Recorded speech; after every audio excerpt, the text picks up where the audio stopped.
Matapos mag-birthday sa Dubai, sa dagat naman tumambay si Kim Chu. Makikita ang pagbabakasyon ng aktres sa dagat sa kanyang latest Instagram post. Sa nasabing post, makikitang humiga ito sa buhangin at sandaling tumulala.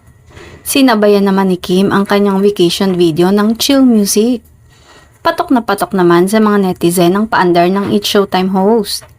Natahimik na rin sa wakas ang kalooban ng mga loyal Kim Pao fans nang makita ang latest photos ni Kim Chu sa social media.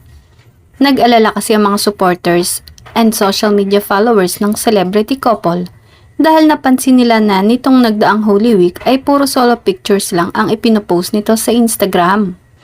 Marami ang nagtanong sa comment section ng IG post ni Kim kung nasaan si Paolo at kung magkasama ba silang nagbakasyon nitong nagdaang Semana Santa. Feeling ng iba ay nagkanya-kanya raw ang magjowa sa kanilang Holy Week vacation.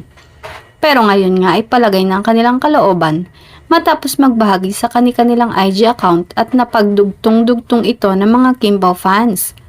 Mukhang enjoy na enjoy naman ang dalawa habang magkasama ang dalawa kung saan nila sinalubong at ipinagdiwang ang Pasko ng muling pagkabuhay.